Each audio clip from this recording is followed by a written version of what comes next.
Right guys, so the series 1 is nearing complete. So I managed to get it running properly now. For those of you that are aware of the running issue it had, it would only start if I pushed the flap down like that while turning it over. Once it were running, it would run all day long. Turned out it was a cold start valve which is down there, which I've replaced that, and now it starts on the button. So yeah, it's running now. We're going to get it in for setup. It's booked in on the 25th of March for setting up. That's at Art in Wakefield. So we're going to get it set up. Hopefully then it'll be up and running. And then after that, I'm going to use it over the summer, I think. But after that, I'm going to pull it back in. There's a few jobs that I'm not happy with. So the wheels, I'm pretty sure the wheels, they're the wrong colour. So I'm going to look into that. They were powder coated, but I might have to paint them. But I'm going to look into that. The side skirts and the arches, the bump corners, I'm not happy with them. Bearing in mind this was the first time I'd ever painted a car, so the finish is not bad. It'll do this summer, but if you can see, there's a bit of orange peel in that, which I'm not happy about. So I'm just going to rub them down, mask the car up and blow over them over the winter time. And under the bonnet where I've been working, it's got scratched and stuff like that, so I'm going to strip most of this back out and re-tidy all that back up over the winter time as well. But the main thing now is just to get it running.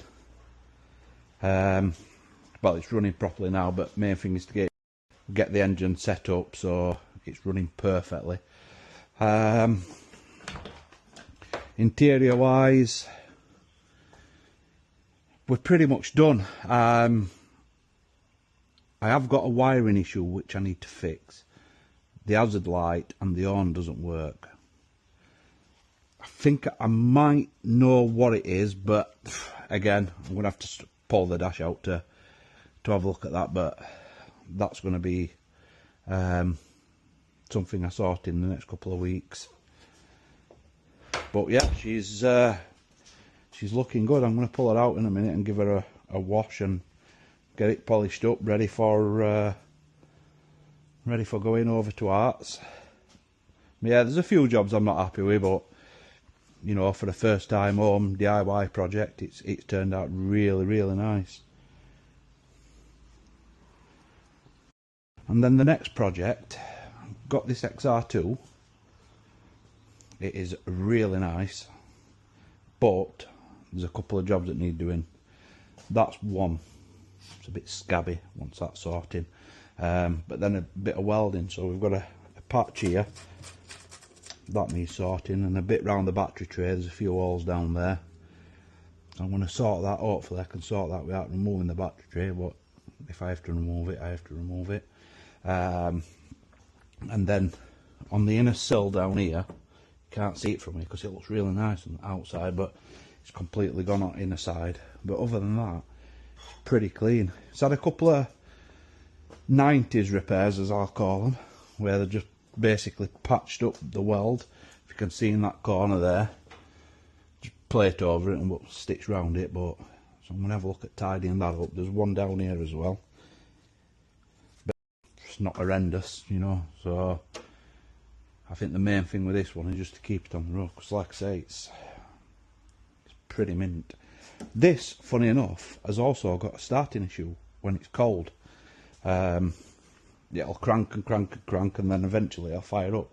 I've got a funny feeling the fuel pump's faulty, because once it's running, it'll run all day long, and it'll run perfectly as well. But I'm pretty sure I've got a good fuel pump kicking about, so at some point I'm going to pull that off and just swap that over.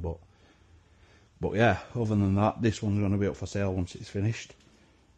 But again, mint condition. That's battery from a series 1, never been used, 40 years old, but the interior's mint.